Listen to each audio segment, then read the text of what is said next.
All right. Welcome back to another episode of the My Latin Life podcast. Since 2014, My Latin Life has been your trusted guide for traveling and living in Latin America. Today, I'm joined in person by a guest here in Playa del Carmen, and I'm here with my buddy Ramon. What's good, man? What's good, man? Nice to finally be here. Finally made it. Yeah, we've been trying to schedule an episode for a little bit. I wish we could do it when I had my baller apartment before. Now I switched units in the same building, got the studio going on, but it's good. Yeah. I mean, here's a opening travel tip for anyone listening, is that with an LED strip and a little bit of incense, candles, you can change the vibe of any spot. Yeah, for sure. I think it will look just fine for the viewers and listeners. Well, At least you have a good desk, man. Like that's, I think, the most important and hard thing to find if you just, especially in like a small apartment like this. Dude, yes, we will intro you, but so random how like most Airbnbs don't even have a desk. Yeah. And it's like, how am I supposed to Yeah. make money without a I desk? agree.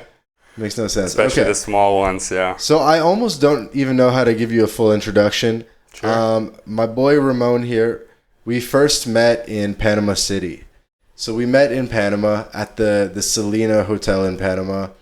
Talking about e-commerce, working online, talking a bit about Panama as a destination for residency and things like that.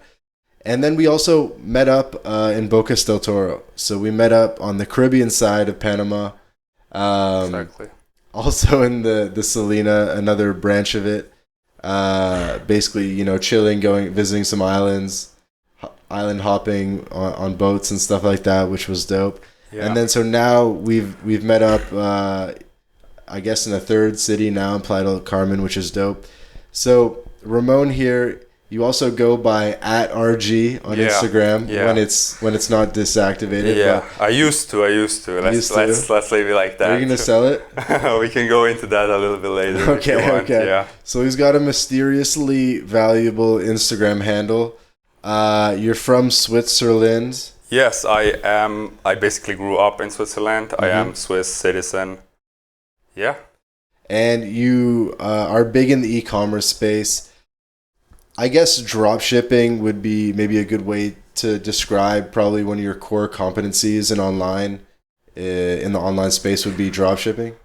Yeah, you started out drop shipping itself is just like a fulfillment model, how you bring the products to the customer. It doesn't like really describe anything else. It's just like bringing inventory directly from like the manufacturer without touching it yourself to the customer. But I would say if you like talk about main competencies, it would be like, I don't know, brand building online, maybe in the e-commerce space, but yeah, all around, like mostly what I do like in the day-to-day is just like the paid advertisement. So Facebook now, a lot of it is also TikTok. I did Snapchat, Pinterest, all of that stuff. And yeah, like the whole growth aspect of the brands, which is mainly also like a team behind it now and outsourced. Yeah.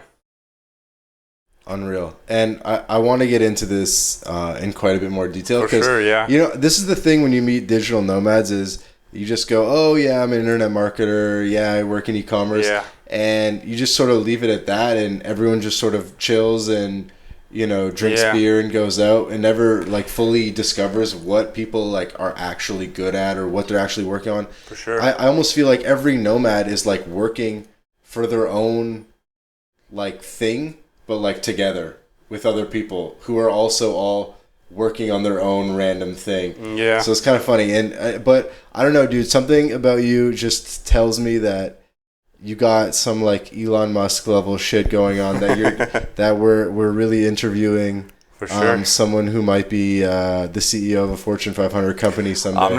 I'm not sure if I like aspire to be that though. I like to do my own stuff. I'm not like, I don't know, going any corporate route. Or you mean like build my own company that's gonna be like a Fortune 500 level? I mean, like get into the big leagues, be like a really big. Yeah, hitter. I would see myself more as like an entrepreneur in like different kind of ventures. I wouldn't like talk about myself as like an internet marketer. I wouldn't describe myself as that. I'm like more broad, and what I'm good in also is like business development, like bringing people together, seeing opportunities and just making them happen in whatever space it is. Like I built SaaS businesses as well now in the last 2 years. It's not only like e-commerce, you know, and also like maybe we can get into like crypto space as well, where we build projects now. So yeah, okay. It's a lot of things, but it started out with drop shipping. That's where I made most of my money. And yeah, you could say I'm a drop shipper for sure. If you want to put me in like some kind of, I don't know, box, I guess. Okay. That's just like if you meet a digital nomad in the gym and you ask them what I do and they say drop shipping, you say, yeah, I do drop shipping too. You know, you don't get into what they actually do. So.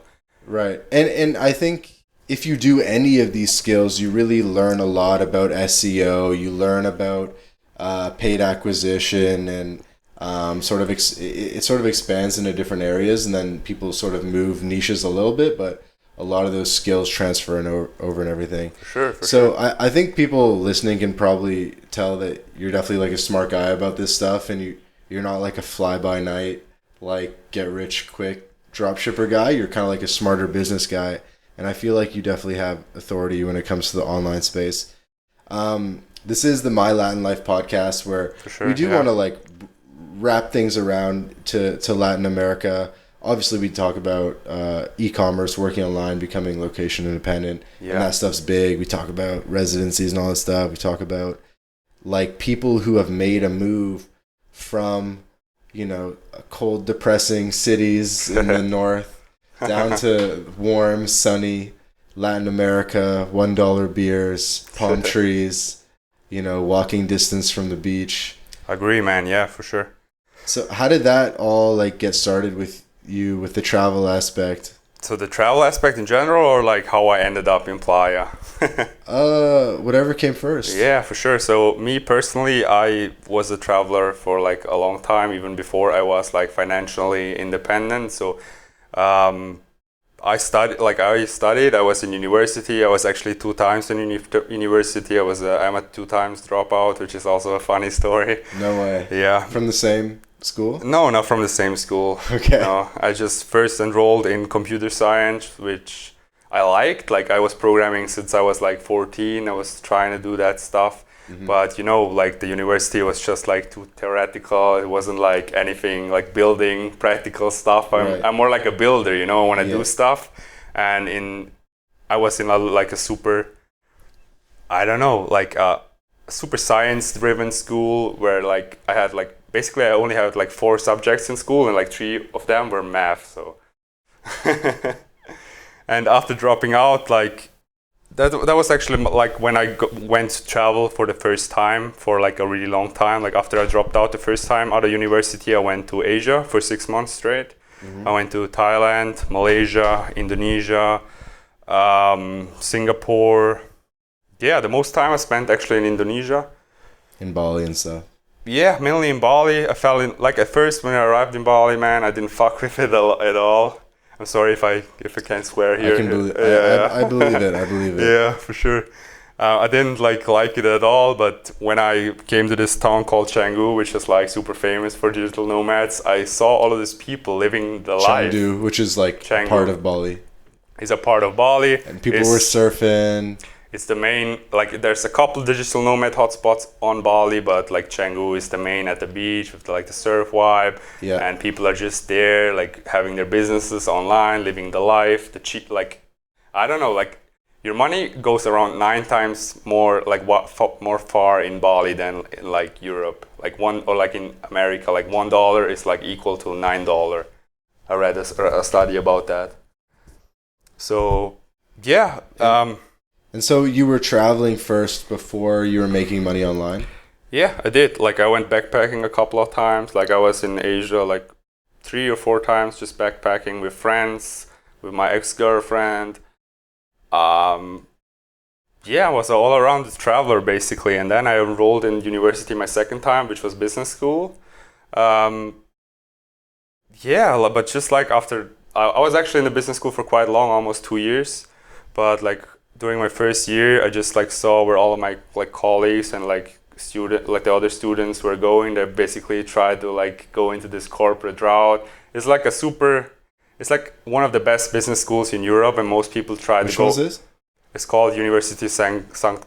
Gallen in Switzerland. It's like the best German speaking, and like for certain aspects it's the best in the world, like for management, like where big like CEOs of UBS and stuff came from. Okay. And like there's a couple of routes you can take if you go to a university like that. Like first of all, business degree is mainly for the paper, you know. You want good grades and you want to get a job. Like it's not for skills or anything. I mean, you learn stuff for sure. I learned stuff there for sure. I'm sorry if I like talk about random stuff, but I actually no. I think this is relevant. This is relevant to a lot of people because I think for the younger guys, it's interesting because a lot of people think about dropping out. Yeah. Or they're questioning the school model. Yeah. Or even just looking back in hindsight. It's interesting to see the different paths people had, you know. Yeah, for sure. But I think if you look at it that way, it's also about like personality, and I'm a huge risk taker. So I don't know. If I look back, I went paths that had like the least chance of success, but like the highest reward basically. Yeah. Like there were points where I could like failed university, failed all my business things, and like went back home, were completely broke, like had my parents like completely being bad and like sad about the situation, and like like having everyone in my life being like, I don't even know how to say that in English, like being not happy about the decisions I take, like kind of saying it in a good way. I know what you mean, but you're also from Switzerland where it's like impossible to fail. How come you say that? Well, there's a huge safety net. Like you're never gonna be like in a tent. Yeah, that's not what I'm saying. But obviously, I was young, man. I was 22. But yeah, there's people. Fail. Obviously, there's expectations. They're like, oh my God, Ramon's going to the best school. Yeah, he's gonna graduate. He's gonna work for KPMG. That's that, man. That's that. And also, if you like at university and your parents pay everything for you, like they pay your whole life, they pay a few grand a month for your life. You owe them something, man. You're not entitled. Like. That's honestly something I believe in. As long as someone else pays for your life, you're not entitled to your like own decisions. You owe them something. And if you want to make your own, like be actually your own, adult, you need to make your own money. Like, you know what I mean? Yeah, it's so funny that you explain this so eloquently because we definitely feel the exact same story on our side of the pond as well. Like in Toronto. Yeah. We grew up in like a good neighborhood and we have the same sort of set of experiences where, we had it easy or we feel like the guilt and we feel like maybe we can't make drastic changes and we have to stick to the script. Most people don't even feel that guilt, I guess. Like they don't have like that guilt or like that feeling of responsibility towards their parents and stuff. I think most people do. Yeah. I think it takes different forms. For some people, it's like, I was so spoiled and got shit paid for that I feel the guilt to succeed. Yeah. For some people, it's almost more of like a true necessity where it's like, oh, I'm the oldest sibling or whatever, and I need to support everybody. And, for sure. And it sucks because, I mean, and this is happening all over the world. Just think about like, there's 10 million people in the state of Ohio. Yeah. And I'm like, what is everyone in Ohio doing? There's just like rusted factories, you know what I mean? And they're there because they have like generations of their family that they feel the guilt and they kind of need them. And basically it's like, if you think about that, could be either about guilt or not even like having the horizon to think like outside of where they came from and what their parents did. And like, I don't know, all this stuff that we do or like other entrepreneurs, especially in the online space do, you first need to like know about them, that they even exist and that's even possible. And then even if people see that someone else did them, most people don't think, they think like, yeah, that's an outlier, he got lucky, he's just like one of 1,000 that can make it. But I have a completely different outlook. Like, I don't know, if I see someone else doing something, it means that I can do the same. Like, if someone else can do it, why can't I do it? Like, most people are not like something different, you know? So, yeah, that's a good attitude. Yeah. And I mean, you obviously worked hard. It wasn't like a fluke to get where you are and to really start making real money online. I mean, I can talk about a lot about this stuff for hours. So basically, when going back to business school, like as I said, in being in that business school, you either go to consulting, as you said, like KPMG and like the Big Four or whatever it's called, or you go to like investment banking. You know, in Switzerland we have like all the big banks, like Credit Suisse, UBS, all of those banks. And like, I don't know, it's just like most people want to get an internship at like a place like that and then just climb the corporate ladder for like 40 years straight. And that I never could identify myself with like those people. And the thing is, in this like super premium, basically business class, where like we had like 60% of students came from all over the world just to study there. Like it was only 40% actually Swiss people. And like everyone, like most people came from super rich families. Like some people got driven there like with Rolls Royce, with like the fucking helicopter, like straight to the university and stuff like that. And even the Swiss people, like they had the attitude like from the first day, like I want to go to, I don't know, like Credit Suisse, Goldman Sachs, man. Like if you get the internship at Goldman Sachs, you made it. That's like the attitude, and I could never identify with that. And yeah, I mean, like for me, it was all like I think before I even enrolled to business school, I like tried just like I think I should like go back quite some time though to like explain the whole story. So for me, since I was like 14. I was mainly like reading books like Zero to One from Peter Thiel, you know that, like tech books and stuff like that, like seeing stories like Evan Spiegel as the founder of Snapchat, like being super young, like in their early 20s, like just reading TechCrunch. Yeah, but I mean, like I was just amazed by stories like that, like as an example, like Evan Spiegel, like super young, like just I don't know, in his like home garage, he just programmed some app and like became like a multi-billionaire. I mean, Snapchat is a $17 billion company now, but back then he was like a multi-millionaire super fast. And he just like had one idea, and he wasn't like, he was a dropout, and he wasn't like a guy who built some software. Yeah, like even back then I had this like attitude, like if someone can do that, I can do that. And I was like back at 14. And like back then I thought like my way to like financial freedom, location independence, and basically just all around freedom was through tech, like through like programming. So basically I learned Python and stuff at like 14. And I always knew, like when I was at high school, I always knew I want to go like to computer science school, because like basically all of those guys, like I read in Zero to One from Peter Thiel that like 70 out of 100 billionaires are like tech billionaires. That my goal was always like to build the next Facebook, and like most of them are just like computer science dropouts and with like a startup from their garage. And that was always my way. And I thought like even if I can't make that, computer science is still like the future. I would still have like a skill that I could like do freelancing or like live somewhere in Asia or whatever. Build stuff on my own. That was like my goal, like build stuff on my own, like monetize my own shit, and kind of like, I don't know, be independent. I had that mindset pretty early, which is something super rare. Like even people that I know now, just like now at like 23, 24, 25, or like even older, even realize that it's like possible, you know, or like even through like now the pandemic, they see that like all the people can actually work remote and it works. But I had this like mindset super early, which I think was for me like something super, I guess, influential of everything that I did. And so you were sort of enamored with the culture of Silicon Valley early on. Yeah. You were seeing articles about, 20 million Series A, blah, blah, blah. And, you know, just the Silicon Valley show came out. And for me, no. I know that show, but I never watched that. I mean, for me, it was like kind of after like Facebook IPO'd. They were like, damn, like that was like a garage dorm room startup to IPO real fast. Yeah. And then after that, it was just like, I mean, I worked an internship in Silicon Valley for a venture capital firm as like a VC analyst in 2013. So I was pretty exposed to it early on. Yeah. And there's just so much like excitement every like new piece of news.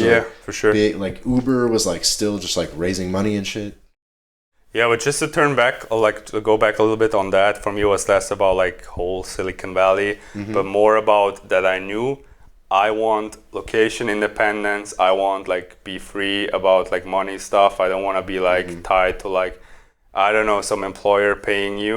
And for me, like the first thing I saw to make that possible was like tech, you know. The first thing I saw to be independent, make like a lot of money, and was like building, like my dream till I was like 18, 19 was build the next Facebook. That was what I had in my head, and that's why I went to computer science basically to make that degree. And then I don't know, since I saw like I mean like building an app like that is something that takes years, and it takes like, as you said, like a huge funding round, and it's like years of work before it even like turns any profit at all. And it's not like a cash flow business, you know. It's not like drop shipping where you invest $1 in advertising now, and if it works, you have the money back in 3 days on your bank account. You know what I mean? That's like something super cash flow positive. Yeah, there's definitely a big sort of gap in a lot of people's minds between like Silicon Valley and between what you'd almost call like the practical e-commerce world, which is like FBA, drop shipping, basically shit that you could sell on Empire Flippers, AdSense sites, affiliates, websites. And there's definitely a lot of overlap, especially when it comes to like growth and different things. But at least in America, they sort of like box them in different categories. I want to come back to that a bit, but I wanted to like sort of buckle on school stuff a bit. And it's something that I experienced too. You know, I went to like another like so-called prestigious business school. I graduated. I also saw like the rich kids from different countries. How is it actually if university in like Canada? Is it for free? I was in the States. Actually, I went to school. Actually, I went both. I went to university in Canada first and then the States. But, all right. But my point was, I guess like Canada being a super social. So my point or question was kind of like this: is that when you go to like a really high end school, or you're on like a high end track from early on, which I'm guessing you kind of were, and that it's actually almost harder to do something independent because you're actually on a really good track. Yeah. And it's funny because, you know, you're maybe like 5 years out of school or something, and those people that you went to, or more now, how old are you? Like 26? I'm 25. You're 25? And then out of university, I'm just not even 3 years. Yeah, and then so just 2.5 years. Yeah. People who you went to school with, even people who were in your classes while you were there, they're currently working. They're still there. Goldman Sachs. No, they're still in the university. They're still in the university. Yeah. Well, some of them are at Goldman Sachs, and they're at UBS, and they're at KPMG and all that. Yeah.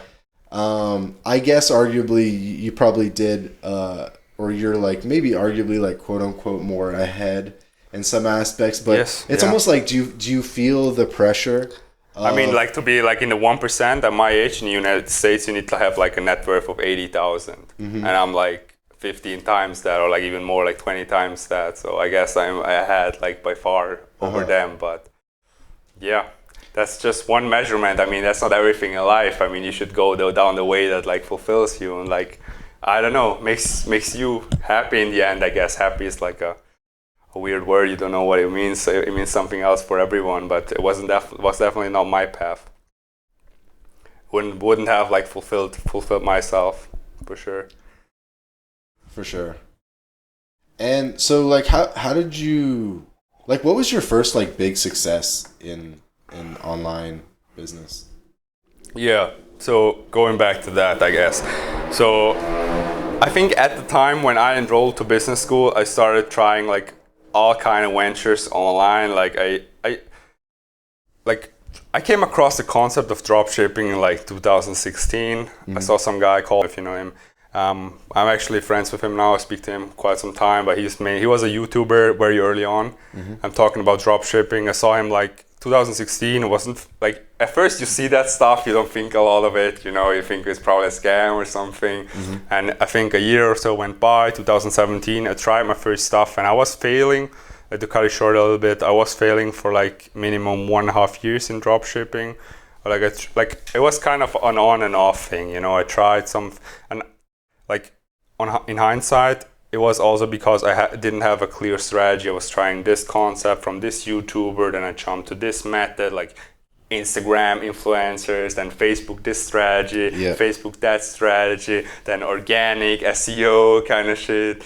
You know, jumping from places to places, then niche store, like general store, then this kind of product, that kind of product, just jumping from thing to thing. And I don't know, like super important is, especially in dropshipping, is to have like a super clear strategy and just following it through until it works. And I don't know if you like, after one failed product, just change everything. There's no like measure what even worked at all. Like, yeah, you know it failed, but you don't know like why it failed or everything at all. So yeah, so I also tried like affiliate marketing stuff. I saw you have the book of ClickFunnels. I tried to promote ClickFunnels, even like I did the ClickFunnels affiliate like 2017. What else did I do, man? I don't know. I tried everything online, I guess. So when did it start clicking? Yeah, started to click for me was early 2019. So basically March 2019 is when I started basically the biggest, like my, yeah, at the time, like big, like from like mid 2018, I had stores that kind of like broke even. They did like 20K in revenue, but I didn't like make any money. Like it was just like a break even. They made revenue, like I sold products, but like in the end, I didn't take home much. And then like I even know it, like I know the whole like even the dates and stuff. On like 11th of March 2019, I launched the product, and like by end of March, it did really, really well. And when I dropped out, which was the same year, 2019, around July, I still did my exams in July, which were in July, but I already knew like I'm gonna drop out. And by then I did like 5K profit a day, which was a day. Yeah, a day. I was doing like 20K profits, 20K revenue a day, which came out to about like 25% profit margin, which was 5K profit a day. Damn. So that went from 0 to 100. That went. You went from break even to 5K a day real quick. Yeah, but that was like a different product. Like this specific product that did 5K revenue a day, it took like 2 to 3 weeks to kind of test around on Facebook, like to test different kind of like ads and stuff. But after that, there was one day I did like $100 in revenue, and next day like I just like doubled the campaigns, and I did like 10 times as much, like I don't know, like 1.5K right away, like super early. And I don't know, ROAS was like 7 to 8. I don't know if that says something to you. ROAS means return on ad spend. So like how much revenue you get back on like how much money you put in advertisement. So I made like 10 ROAS right away. It was like super, super profitable. And yeah, I mean, this store, like after 3 months, it basically died. So it wasn't like something super long term, but it died in August, and I dropped out in like July.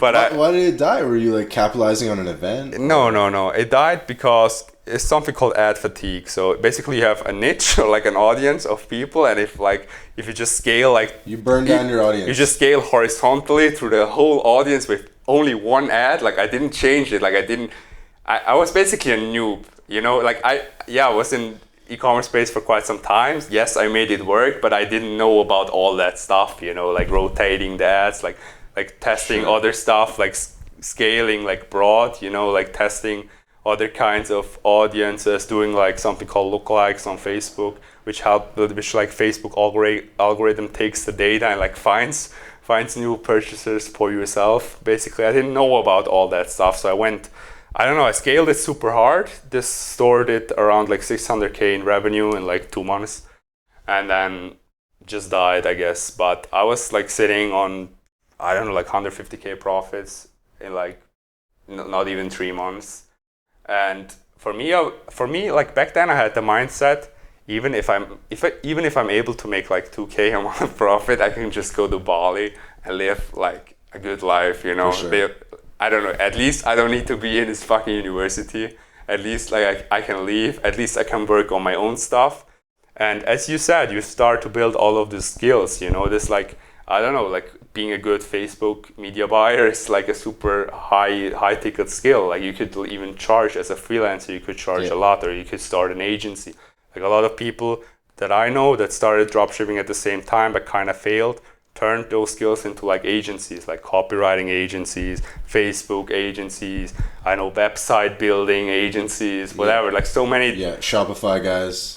Yeah, even one of my guys, he focuses, like one of my super like OG friends from dropshipping, he now has an agency that just focuses on like fulfillment and like product sourcing from China. So he went to China a couple times, built like his relationships there, and he helps other dropshippers just finding like those super new unique products before they even like land on these sites where everyone else like sources them from, like Alibaba or whatever. That's dope. And so how much of this has been you straight line following a method? Are you paying like one specific mentor, like 10K plus a year type shit? Yeah. Or are you do you take information from different people, or is it more community driven in terms of the knowledge? Or yeah. So at the time, I'm a strong believer to like I'm a strong believer into law of attraction. So I think if you like want something and you follow through like super hard, it will happen for yourself. And I'm the strongest like example of that being real. Like I wanted it to happen so bad, and I risked everything for it. Like as I told you, I dropped out in the same year. I still had exams and stuff, and I basically didn't study for those exams at all. And at the time, I was just trying business shit, and like business stuff had such a small like percentage, I guess, like in hindsight, I don't know, chance of actually working. So the chance of like everything failing was probably like 80%. But I was so obsessed with it, just trying, it had to happen. So basically, a law of attraction is real, and if you follow through, it will for sure work. And well, you didn't give up.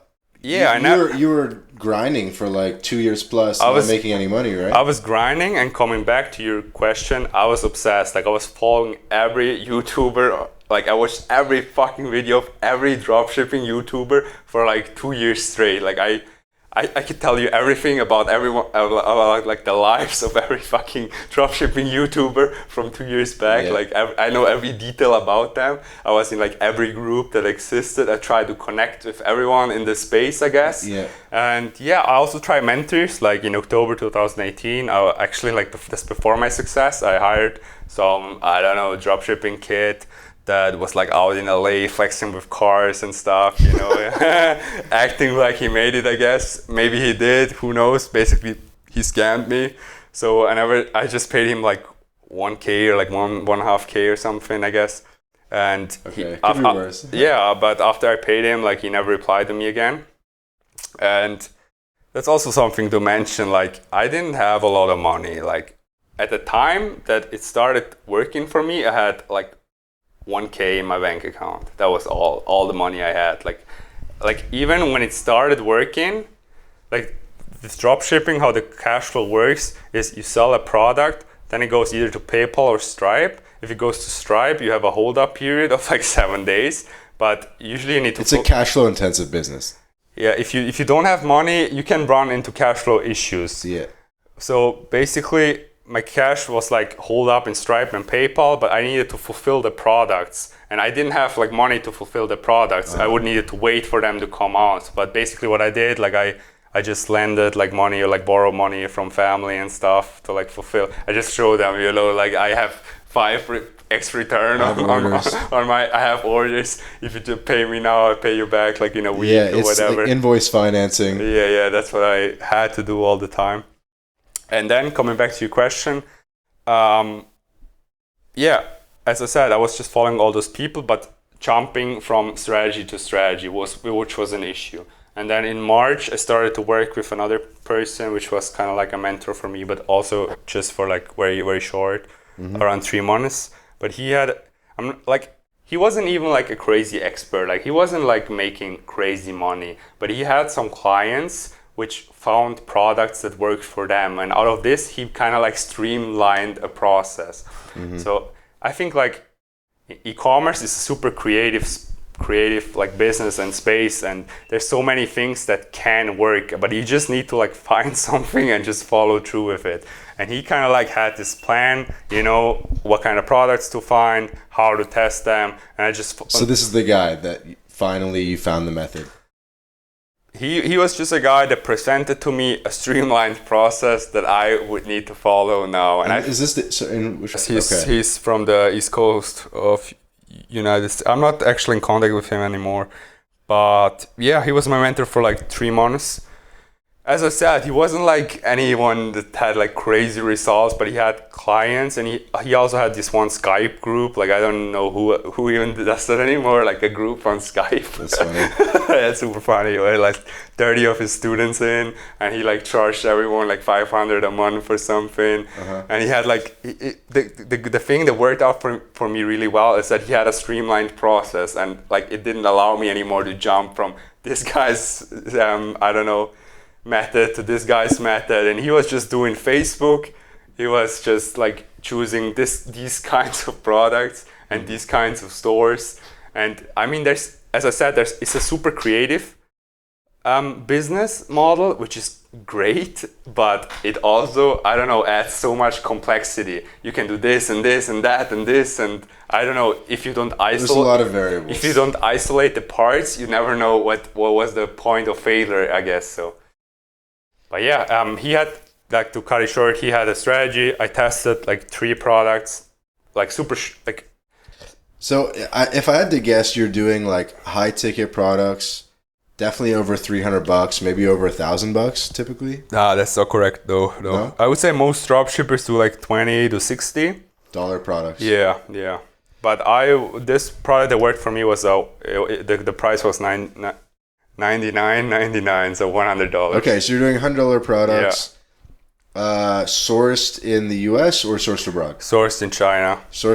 Okay, so sourced, stored, and shipped, packaged and shipped from China. From China. So that's interesting. Like if you know like Johnny FD and what's the model that he uses? Anton method? I don't know Johnny FD. Do you know no. Anton method? So they would do high ticket US source products. I know people that do like I mean, high ticket is a relative word, but yeah, but let's just say like 500 plus. I know people that do like just drop shipping even from China, $1,000, even like 3,000. Yeah. Like ship like whole tables and chairs. Yeah, and I think I don't know how much I can say, but one of the ones you showed me. We can talk about it. Was like a helmet. So it was like $100 like fancy biking helmet. Yeah, cycling helmet. Yeah. Okay. Dope. Let's bring it back to Latin America. So, you I guess first discovered maybe other parts of Europe and Asia as a traveler. Yeah. You probably discovered, the tropics in Asia and not Latin America probably for your first time. For sure. First time you had a banana from the source, a coconut. Ah, man, we have good bananas in Switzerland. Yeah, but they were frozen in like on a container. Probably, yeah. It doesn't taste the same. Yeah. And then so how did you like make your way to Latin America? Yeah, I forgot what we are here to talk about actually. So. No, it's good because the freedom part like requires making money and is arguably just as famous. And then and then we frolic. So how'd you get over here? Yeah, I have tendency to like just like go back like a lot to like bring the whole like circle around full circle to the story. So basically, I was like super huge in networking and stuff. So when I even though my store failed, like after 3 months, I built super close relationships like with other drop shippers and e-com guys, and I met those 2 guys from New York, which I came to visit also in July 2019. I was in New York for like 4 weeks straight, and we built like our next brand basically, which worked even better. Like it did 15K profit days. So we're 3 guys, so it was split. It's also not all profit, but like I don't know, like just gross minus like product costs and advertisement. We did like a lot of profits, and yeah, I don't know. It traveled. Okay, you wanna talk only about Latin America. So basically, how I came to Latin America. Like I had never had Latin America even on my radar. I would still say to this day I would probably I have enjoyed my time in Asia probably more than here. And I mean, it's super nice here in Mexico right now. It's like, I don't know, probably the best place for me to be. But like how I got like even attentive to Latin America is just through Panama, where I met you. And like, I don't know, when I met you, it's like my first few days in Latin America. Like, I never been to Latin America before that. And I mean, me and me, we were there for the same reason. I mean, we were there to like, I don't know, like, so basically I made a whole bunch of money in like different aspects. I wasn't in, like before we met in April 2021, which was like a few months back. Which was like 8 months ago. 8 months ago. Yeah. Like prior to that moment, I did already like spend most of my like time since 2019. Like since I told you I went to New York, since then I did spend like almost no time in Switzerland at all.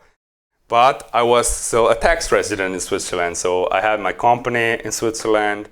I had my personal taxes in Switzerland. And basically I paid like hefty taxes. Like Switzerland taxes are fine.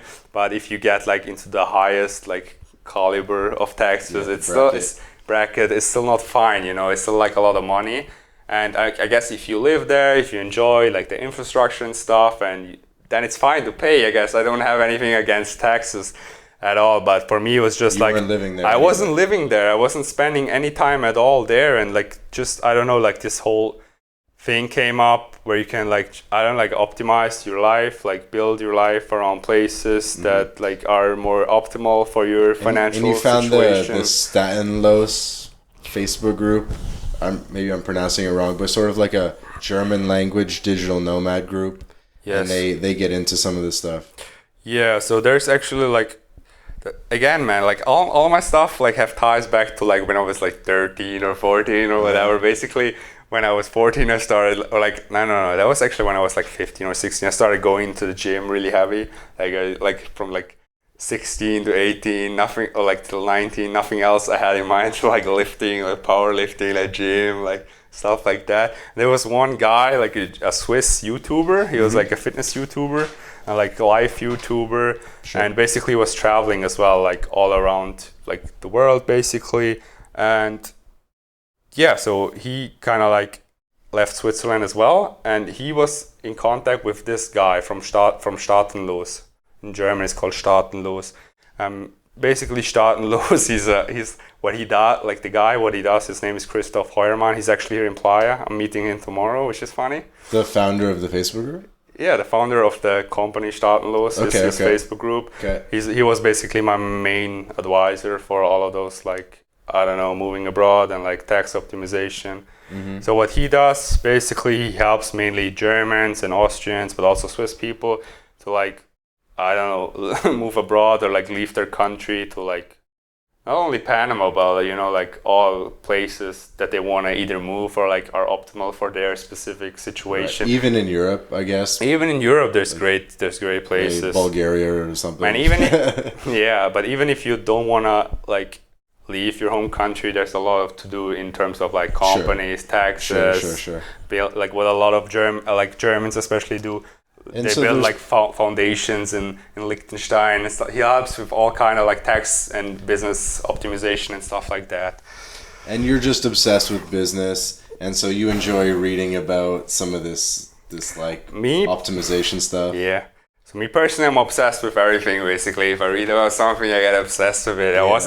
I was with that in school as well. Like every subject, at first it didn't interest me, but then if I read about it, I got obsessed about it, and it made me successful in that subject, which is kind of like a weird trait to have, I guess. But coming back, there was a Swiss YouTuber. He was like 2 years prior to me doing this, but he basically got his residency in Panama. I don't know how to say this in English, but he kind of like resigned from Switzerland. What it's called, I don't know. He left Switzerland. Yeah. He probably kept his citizenship, but gave up his residency. Exactly. Yeah. Citizenship is not tied to like taxation or where you live. Right. So he ceased to be a resident of Switzerland. He became a resident of Panama. He started YouTubing in probably like some apartment on the ocean. He just had this like full-time travel like lifestyle. It wasn't even about that. It was just like about him being a Swiss person, like living in Switzerland, making a bunch of money and not paying taxes on that money. And for me, I don't know, it just came like naturally to like optimize all those stuff, making a bunch of money and not even like living or like being where I needed to pay tax. Right. And then also maybe just the other side of the coin is that it's important to diversify and to create bases and sort of diversify your financial interests and your life in general. So was part of it like that mindset, like creating a plan B and creating bases? Honestly, not too much at the time. Like, yeah, kinda. Like probably when we were in Panama together, then I was already like, I don't know, opened up to this whole space, but not at the beginning. At the beginning, it was really like, hey, what do I want to do with like the next few years of my life? I want to travel. I don't want to be in Switzerland, you know. Mm-hmm. I want to explore different areas of this world, be in different places, and I don't know what's like my specific income and like what I do, what's the best setup to have. And I mean, there's like I think there's like 80 countries in the world where you can either pay like no like tax on foreign income or like no tax at all. So there's like a lot of places you can do that. Like even, you know, like Paraguay, Panama, even Costa Rica, Thailand, Malaysia, Singapore, all of those places have territorial tax. And then there's places that don't have tax at all, like Dubai or like all of the Gulf states and like Monaco and places like that, I guess. So, but at the time, I don't know, like discussing it with the advisor and stuff, Panama was just at the time a super easy option. You know, it changed. The Friendly Nations visa changed, but and we got lucky. Yeah, we kind of got lucky, I guess. I mean, it's still possible, especially if you have money and if you really want to. Now it's just like a more like a commitment to Panama, I guess. If you like say, I really like Panama and I want to be there and I want to have it, then you can still do it. But if you just, like for us, Panama is just more like a back pocket residency, I would say. We just have it. It's a permanent residency. Yeah, we need to be there like one day every 2 years, but we won't lose it if we like don't live there like full time or anything like that. So I don't know, down the line, if we like decide to spend more time in Panama, we have the option to do that. And for me right now, Panama is like my main residency. It's basically the only place that is even my residency at the moment. And it also allowed me, like, if you leave, this is something that's different for every country. Like, it's different in Germany for friends of mine, but in Switzerland, if you wanna, like, I don't know, cancel your residency, you need to give them something else. You need a new residency. Yeah. And also what I needed to do when I was in Panama is bring like a paper, I don't know, like a birth certificate and stuff to the embassy in Panama and kind of like, I don't know, register as like a citizen abroad. Exactly, yeah, that's that. Okay, and so you did that. I remember, so do you have your cedula now? I don't have my cedula, no. I got the cedula letter. Yeah. But I will go to Panama in March and then I'll get my cedula. Let's do it, bro. I need my cedula too. Yeah, true. But so this YouTuber guy that I told you about, I don't even think he has his cedula. He just went to like Panama. How's it possible if he's been there for years?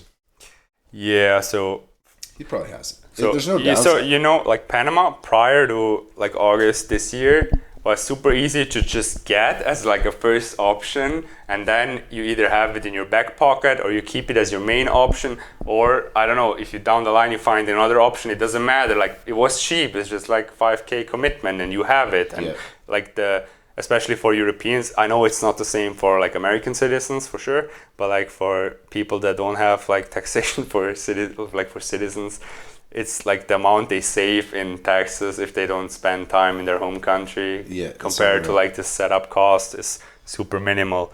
But for him, like just for him, like as an example, he spent more time in Panama and in Thailand, and he got his residency in Thailand. And Thailand also has territorial tax. I didn't know that. Yeah. they have kind of like a weird territorial tax where you can't bring the money from abroad into the country for like 365 days. Like if like if you earn it today, you need to wait 365 days, and then you can like send it into the country. But if you just go there and like live off savings and stuff, it's not taxed. And if you make the money and have it on a foreign bank account but don't bring it into the country, it's not taxed. But then you can wait 1 year and then you can just transfer it to the country. And for the Panama like tax residency certificate or the paper they issue, I remember it was like a little bit stringent. It was like you had to spend like 4 or 6 months there for them to like issue it the first time. Did you have to do that? You mean Panama? Yeah, in Panama. You mean for the tax residency? Yeah. Yes, exactly. Yeah, but so that's something else. Like Switzerland doesn't require you to have tax residency in another country. That's like tax residency is something else than like permanent residency. Than like living residency. Correct. You know, Correct. like I'm not even considered like a taxpayer in Panama. Even if I would not pay income on like my money made from like abroad companies. Right. But I'm not even that. Like you can get it like a multiple ways. Either if you buy real estate, you can get it after 2 months, or otherwise you need to live 6 months a year, I think. Or just 6 months like the first year. 6 months the first year, then you get it, and you probably just say. And then you just cruise on it. Yeah. I think that stuff would be helpful. I think it is helpful to get that tax certificate. It is helpful. Some places are easier than Panama to get that certificate issued. Yeah. But it's interesting because it's worth highlighting if people don't know what we're talking about, because this never comes up on Nomad Capitalist, or this never comes up on any of the easy residency things. That they never make the distinction between, let's just call it like a living residency and a tax residency. Yes, yeah. So becoming a permanent resident or temporary resident of a country does not automatically make you a tax resident of that country. And every country sort of has different rules as to what it takes to be considered a tax resident in their eyes. And then you need to sort of meet those requirements to then show your home government in a lot of situations. So it's something that's never mentioned, but it's like actually a crucial piece of the puzzle. Something that I actually know is that Canada specifically requires you to be a tax resident somewhere else to like leave you go like as a tax resident in Canada. And if they same with Australia, like even if you like I don't know like go to live somewhere else, it could be that like a few years later they ask you like, hey, where have you been paying taxes, man? Show me your tax certificate from another country. And if you don't have that, they can even like a few years back, like they can say, hey, you owe us taxes. You don't always need these residency certificates or tax residency certificates. It's only in situations where it's just like, how did you even like arrive in this country? Like I did at one point switch my residency from Canada to the US, and I had a full-time job in the US. Yeah. And so I just kind of like, I guess said I had a job, and then Canada like officially released me like, and it was like literally written like, it was literally like super clear, like you are no longer a tax resident of Canada type shit. Like it was really written like that. I never had to present a certificate, but I was like, yo, I live in the States now. Yes, but that is different where you go. As an example, if you live in if you're a German citizen, you lived in Germany your whole life. It's different if you go to any country in the EU or if you go to like Panama. A gray list country. Yes, yeah. So in Germany, that's thank God doesn't exist in Switzerland, but in Germany they have something called exit tax.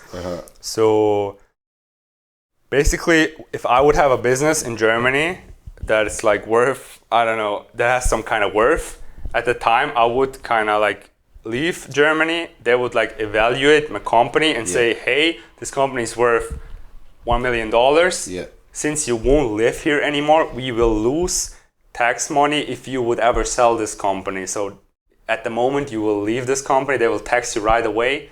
Like if you basically the company. This happens on like capital. Like the value when you leave, the value, I don't know, goes to another country. Like another country will profit from you being there, so they will exit tax you when you leave. Yeah. But that's it like every country has their own rules, and it depends where you go. Like Germans have like tricks as well. They can go to Cyprus or like Malta, which is a EU country, and there they don't have exit taxes, so they need to spend like 2 or 3 years there, and then they can like go to Panama, and they like didn't had to pay that specific tax. But it's different like for all. It's different from where you live, what's your citizenship, what's your income, from where is your income, is it a business, is it investments, is it capital gains, is it dividends, is it, I don't know, like salary, you know what I mean? Definitely. Yeah, it's and that's actually a lot of what we're getting into on My Latin Life is really going to break this stuff down for every country in Latin America. Yeah. And like what country, like the residency are easiest, or blah, blah, blah, the differences. So just for like, Latin America is considered like all Spanish speaking countries in like the Americas, or pretty much, and Brazil. Brazil as well. Yeah. I mean, to me, I just mean literally every country in the Americas, in the Caribbean. Yeah. You know. Yeah, but the good thing about all this setup things is not only like personal taxes, like also like companies, or like every country has something really super specific that can be helpful to you if you, I don't know how to utilize it the right way. Or like as an example, in Brazil, I know you can get citizenship super fast, whereas in Panama you would never be able to get citizenship. They say it's in 5 years if you live there for 5 years, but there's never been a case where someone was issued Panama citizenship. So I did speak to one lady, like an Argentine lady that got it, and you know it took like 2-3 years to process. But she was just like, you know, I think it's easier for people who actually spend 6 months of the year or more. No, you need to. You won't get it if you're just like a paper resident. Yeah. So, and it depends on the country. I mean, I think maybe there are some countries where you could potentially become a citizen, being sort of a paper resident. Yeah, maybe you spend like a month a year or something. You can also buy citizenship. You could just buy it and just save yourself the hassle. 100K, 120K, you're good. Yeah. I mean, like, some Americans have no other choice if they want to like be completely tax free from their home country, like either Puerto Rico, but then you gotta be 6 months in Puerto Rico. And you have to like hire people. Yeah. There's like how do you call it? Like if you need like substance, you need substance in the country. Yeah, like you need to hire an office. I don't know if it's 4 people or 10 people. Yeah, like either like Americans, if they like make a lot of money and be like free from their home taxation, is only Puerto Rico, like your capital gains tax free and stuff like that, or you resign your citizenship, which right now it takes like I know one American. It takes, due to COVID, it takes so long. Like the wait list, bro. Like the embassies are closed and stuff, and like the wait list is so long. So many like rich wait people list to resign. trying to resign like their citizenship, and then you just buy like a new, like, you know, this like one guy, he preaches that, like this YouTuber what is his name? Nomad Capitalist. Yeah. So he was an American as well, and he bought like some Caribbean citizenship. I guess there's like many programs, like Kitts and Nevis and Dominica, and I don't know. So you got set up in Panama. You spent some time there. Yeah. And then you eventually made your way to Mexico a couple of months ago, and now you've been in Mexico since like October. So since early October, Early October. So 4 months. 3.5 months. Yeah, quite some time. What made you come to Mexico, and how are you liking it so far? Yeah. So. I guess that's another story now. So I was basically like, so I was in Germany at the time. I was planning to go travel. I needed to come back to Panama for like the 6 months after like how the friendly nations worked at the time is you needed to come here, do your stuff, and then come back like within 6 months. Submit it and then come back once it's approved. Come back within like 4 or 5 months, like before 6 months, kind of like. Yeah. It had like a specific time frame you needed to come back. To go to the immigration office. Yeah, and get after it was approved to get your photo taken and stuff. Exactly, yeah. So I needed to come back anyway to Panama. Like, I don't know, like if it wasn't for Panama, I would probably not be here. Let's say it that way. I would probably have found another country to go to. I was never like Latin America was never really on my radar, I guess. So, but I went to Panama. I spent some time there. I was in Panama City just for like 1.5 weeks. I went to Bocas, which is like my favorite place in Panama. I discovered the island Bastimentos, which is like 10 times nicer than the main island, in my opinion. Spent like 3 weeks there or so. Then on Red Frog. Not only in Red Frog, like there's a couple beaches there, and they're so amazing, and like right next to your hotel or like your luxury bungalow or whatever. And yeah, then I went, like, I don't know, I just traveled without plan, I guess. So for the first few weeks, so I went to Costa Rica, did a road trip there. You took the bus across the border from Bocas? Yeah, so boat and then really quick bus. So to like Puerto Viejo? Puerto Viejo, exactly. I was just in Puerto Viejo for like 5 days. And then, traveled Costa Rica for like 3.5 weeks. But I kind of like felt the need to find a place where I can stay longer and like build a base a little bit. And I don't know, due to the situation with COVID and lockdowns and everything, there was just... Like there was, obviously there were a few countries, but there was like one country that just stood out, you know, where you could just go, where everyone was, where everything's just like before COVID, no lockdowns and stuff. Yeah. And that was just Mexico, man. And at first I had like Puerto Escondido. I think I even told you that. I told you, hey man, I want to probably go to Puerto Escondido. Like, man, about that Wi-Fi. You were like the first person to tell me that, like Wi-Fi in Puerto, probably no go. And then after joined the Facebook group, like every day the questions were, what's with the Wi-Fi? So that didn't like end up working out. And yeah, I don't know. I just like, I was planning to come to Playa for a month, and then, yeah, like, I don't know, like, what would be the main characteristics? If I asked you, what would be the main characteristics about Playa that you like the most right now? Or like, at all? What makes you like stay here? And so you've been in Playa since October? No. Yeah, so I spent like 2 months till like end of the year. I spent in Playa. Yeah. Then I went to Tulum for 1.5 weeks. Then we went. Bosch or something. No. Then we went super south to Bacalar. For like 4 days, and then I just came straight back to Playa. Got the same crib, same apartment. Like 1 week we had to stay at like some other apartment, but then we got the same apartment back. Yeah. And yeah, now it looks like I'm maxing out my visa till almost like, I don't know, March. And Max the visa, get the full 6 months in. Full 6 months, yeah. I know you can just stay longer and it's easy, but it's not about that. Like I plan to go back to Panama after that, get my cedula, maybe spend almost a month in Panama is my plan. Mm-hmm. And after Panama, I'll meet some friends probably in the Dominican Republic for like 2 or 3 weeks, and then I'll probably go back to Europe to meet my family and stuff for the summer. And it looks like actually it's like, even if you can't believe it right now, but it looks like it's getting better with COVID and stuff. Like I know in Switzerland they announced like we'll do the Omicron, like everyone had it now, and they probably like won't continue. It's chill now. Yeah. I think that's actually like a good sort of snowbird strategy is what we call it, where you spend summers at home in, you know... Depends where you're from, yeah. I mean, most people are from just sort of like a rich, cold country. And so it makes to spend like the summer there from like May to August or something. Yeah. And then, you know, fly south for winter. Yeah. Hit Latin America or whatever it is. Yeah. Yeah, I don't know about like US or Canada. I'm not like super...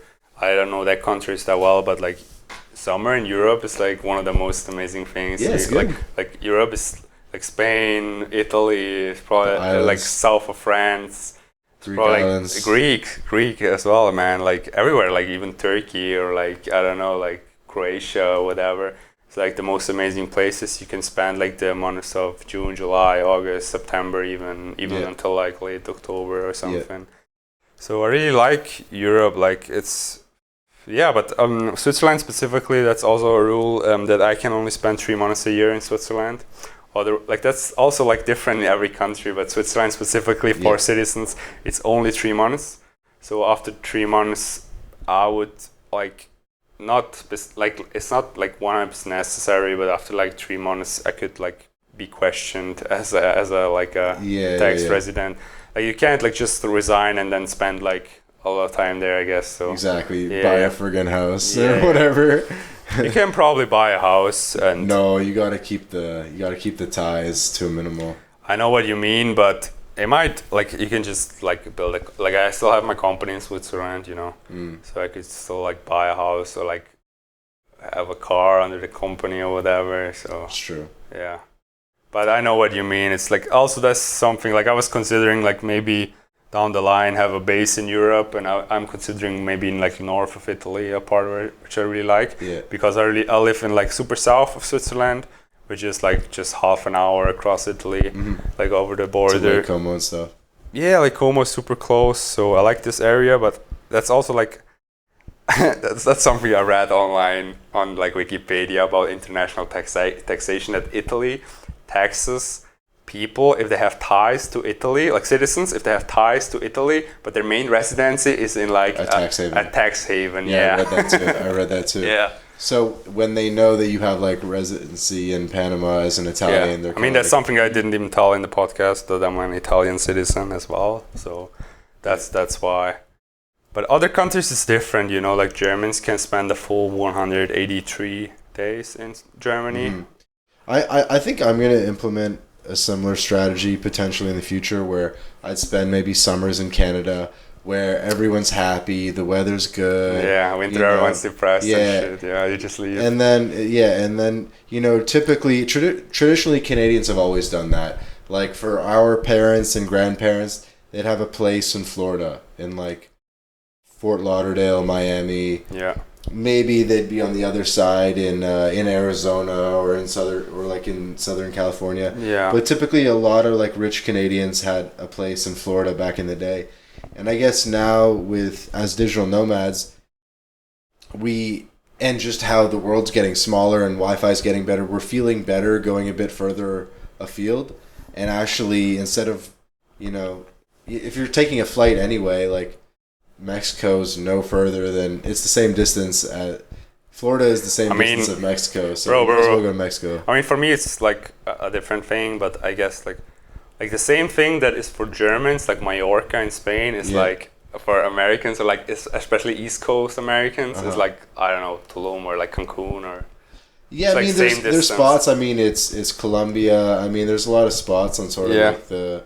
I mean, for me, like, I don't know, Mexico is a 12-hour flight, you know, it's not the same. Exactly. But for me, places like Barcelona is like a 45-minute flight. Exactly. So it's just, I don't know, perspectives and where you're from, I guess. I think we are. I wanted to ask you about Playa, though. Yeah. So, like, are you here mainly for the expats and, like, the community, or I don't know, are you here for, like, Mexico and the country itself, or... So, I don't know, what made you stay here? Because you seem like someone that truly wants to stay here, like, for years to come. I do look like I'm someone who wants to stay here? Yeah. Or you are someone. I do look like... Okay. No, I may not look like, but from what you're saying to me, it seems like you would want to. Well, it's funny because I'm like super itchy to travel. Yeah. No, what I was going to say was I think we're actually rewarded by going a bit further than most people are willing to go. Yeah. I think that's been your experience, where, you know, most people will do maybe some sort of European thing, but like with Gibraltar or some shit, Cyprus. Yeah. But you actually maybe get rewarded for going further afield, and I think for us too. I mean, there's a lot of, you know, there's a lot of opportunity in Mexico, but there's also like a lot of gringos and tourists and stuff. And I think for a lot of people, they should also experience something more local. Yeah. And because there's actually a lot of reward and like novelty value and everything in getting sort of exposed to, you know, more locals. Like, so I'm like, go to Brazil. You know, that's what I tell people. Yeah. But why Playa? Like for Playa, it's like I think it's just a really, really good balance where, you know, obviously it's very easy in terms of entry restrictions. It's very close to North like America. Entry restrictions is something that changes like every 2 weeks. Well, not in Mexico, but not in Mexico. I think that's not as important because this place was booming even before COVID. Yeah. So I think the reason Cancun is booming is because it does have a lot of flight connections. It's a really good airport for flight connections. A lot of cheap flights. It is a pretty lax visa policy, like the 180 days that at least they used to honor. Is like it's like very generous. It's cheaper than obviously the U.S. and Canada. The English levels in Mexico are really high. Probably some of the highest in the Americas are Panama and Mexico. So, it's a little bit more familiar. It's got Walmart and, Sephora and like big box stores and stuff like that, H&M. All right. You know what I mean? So it feels more familiar. Yeah. But Playa and the Mayan Riviera also have some like unique competitive advantages, meaning like there's the cenotes, which basically only exist here, which is a pretty unique, cool thing. Yeah. There's Mayan ruins all over the place. I mean, there's not a lot of places that have this level of like ruins and archaeological sites. Yeah. There's basically nowhere else in the Americas that has like archaeological sites except for like southern Mexico, with only like a couple of exceptions. Yeah, I mean but these are touristy things. Like, do you really like care about them if you're like long term, like I mean, it's nice to see them once, but are you gonna go there like every month for like every few weeks? Well, there's so many. There's like 500 of these sites. Cenotes, yeah. Ah, you mean like the sites too? Archaeological sites. Yeah. There's a lot. There's a lot I haven't even been to. But they all look the same. Like no fronts. I like it too, but it's just all like stones on top of each other, like falling apart. Sure, but I think taking it a step further, I think the Mayan culture is like really cool. And it was one of the most advanced cultures like ever. And it's just like a cool like vibe and mystique, and there's ceremonies. And I agree, but I wouldn't like go to Greece or something, because like the old philosophers were like, I would go to Athens to see it once, but I'm not gonna go to fucking Santorini to party because it's not just I think the intellectual element is definitely there. Yeah. But it's a physical element too. I mean, like, have you done like a Temazcal ceremony, which is sort of like a traditional Mayan ceremony where it's like a sauna. It's like a traditional Mayan sauna, and they like blow smoke on you and stuff like that. I haven't. So that's like I agree with you. Like, Mexico is definitely one, especially in Latin America, like the most culturally rich probably country. Dude, it's culturally rich. Yeah. AF. Yeah. Mexico. Every state in Mexico I agree. has it's a typical dance and typical music. That's also what I told some friends of mine is that when I went to Mexico is that it's like the most rich in culture and like foods, like Mexican foods, like beside like Italian or like Japanese or like Thai or something. Yeah. It's like one of the most famous cuisines in the world for a reason, and it's so rich with different stuff, especially if you like super hot food, like spicy. And it's so cheap. I think like Playa is not so cheap, but you can find the places. But I mean specifically for food. Like the fruits and vegetables are so good. Like the avocados that you can get here are so cheap and so good. Yeah. And all the other fruit is just like unreal. Like it's like the best mango. I have mangoes in the fridge right now. They're the best mangoes you've ever had in your life. I agree. You know what I mean? The fruit is just next level, and it's so cheap. It's so cheap. It's insane. I agree, but then again, you can go to Fifth Avenue and then spend like a few $100s on like a steak and stuff. Yes, you can go to the most expensive street in Mexico and spend money. Yeah, but this is Playa, man. Playa not so much, but especially like Tulum, most people that go there are there for a week and they're ready to spend money on this just 1 week. Tulum is expensive. They don't stay there.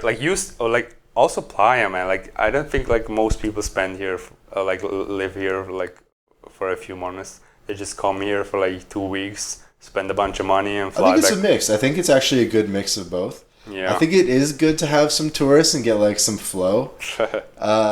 But there's a lot of like medium-term residents, people who do a month or two, more and more. I mean, I first came here in 2018, and a lot of the people I met are still here. How much you pay for this apartment? This apartment, this is a 2-week rental that I got on Facebook. Oh. And I got a good deal. I'm paying $650 Canadian for 2 weeks, which is like $500 US. Oh, that's good, yeah. Yeah, I mean, it doesn't have a lot of space, but the place I was paying before, which was during Christmas and New Year's and stuff, it was $2,000 US, 40,000 pesos, and the balcony was like bigger than this entire apartment, and it was like a 2-bedroom place, and it was dope. Yeah. And that was through a broker. I mean, Playa's gotten more expensive, no question about it. I mean, it was a lot cheaper before the pandemic, and then once it became like the only place that was open, like the population of the city like doubled or tripled. Yeah. I think like Cancun was in 2021. It was like the second most flown in city. Yeah. And like before that, it was like place 30 or something. Like before the pandemic. It was like barely in the top 10. Yeah. And now it's insane. Like the top city for international arrivals. Yes, insane. I think one strategy some people could do is they could look for like the hardest country to get into, and then get in, and then be like the only guy, and be like, "Yo, I'm killing it." I mean, it depends what you value, I guess. Yeah. I mean, bro, I'm all for like going backpacking in random places, but for me right now, I'm also trying to work. First of all, I'm carrying like a bunch of expensive equipment. I'm carrying all my like crypto devices and stuff like that. I wouldn't like, I don't know, like we actually thought about like going down south to like borders Guatemala, and then even maybe through Venezuela, even to Nicaragua, like going the whole way down to Costa Rica. Panama. Yeah, even Playa to Panama. Yeah, man. Dude, let's do it. Playa to it's Panama. possible to do it. Like people do it online, and I don't know. It's not even people. Obviously, these places have sketchy areas, but if you just go through and like stick to the cities and drive in the night and stuff, it's not like you're gonna get shot like in an open day or something like that. It's the same thing you hear about like Cancun or Playa. It's doable. I'd be a bit worried about the Wi-Fi situation in like in some. Nah, I thought more like just taking 3-4 days off and going straight through. You know. No. Dude, it's like 6 countries. It's gonna take a while. Fly to Panama. It's not that hard, bro. You can go straight to like San Cristobal or something. That's in Mexico. Yeah, in Chiapas. Yeah. And then you can go down to Guatemala. Yeah. And then from Guatemala you can enter El Salvador. Yeah. And from El Salvador you can actually take a boat directly to Nicaragua. So you skip Venezuela, which is the most sketchy country. Not Venezuela. You mean Honduras? Honduras. Yes. Yeah. Sorry, Honduras. Yeah. You skip Honduras. Directly Nicaragua. Nicaragua has a couple nice places you can stay. Yeah, like Antigua or something. No, Antigua is That's in Guatemala. I'm thinking of... There's this place called San Juan del Sur. And Grenada. Grenada is what I'm thinking. Grenada too. And this one island on the sea is like Ompete or something. Yeah, I've been considering that one. Nah, I'm just like, I'm not like, not that I would do it right now. I'm just like, I'm all for this backpacking, but with all like, with work and the equipment I'm carrying and stuff like that.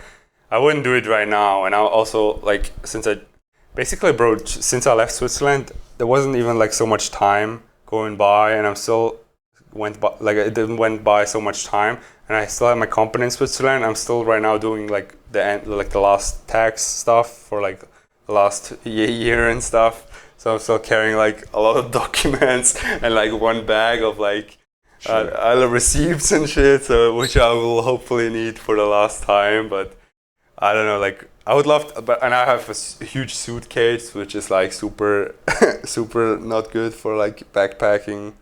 Mm-hmm. I would love to go backpacking, but more like how I used to in the old days, but more if I have a base here and take 2 weeks off, and then I don't know, go backpacking and then come back and leave my stuff here and not like carry everything.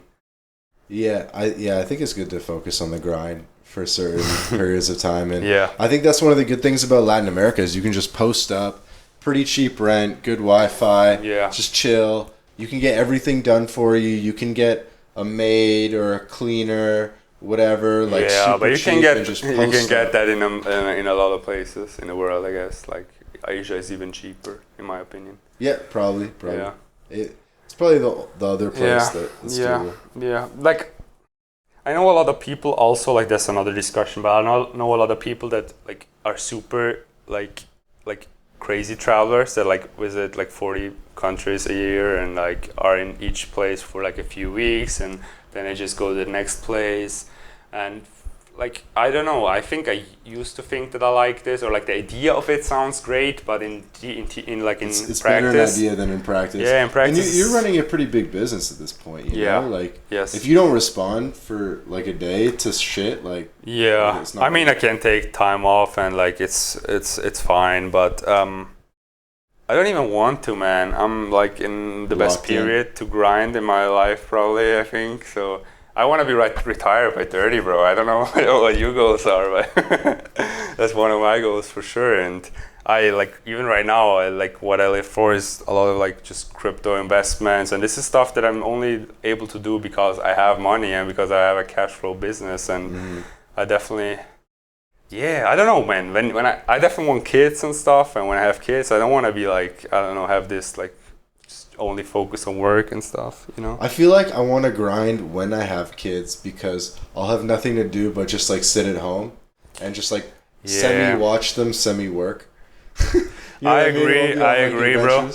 I agree, but it's not only like the time the work takes, it's like a lot of focus and a lot of time you get like super stressed out and you like have to I don't know, like when I have like for my girlfriend as an example, if I'm worried and just like super focused, I can't like take any noises and stuff, or like when she talks to me, I'm just like so focused and locked in, I guess. But yeah, coming back to what you said, for me it's definitely like I take a few months a year where I'm like super focused.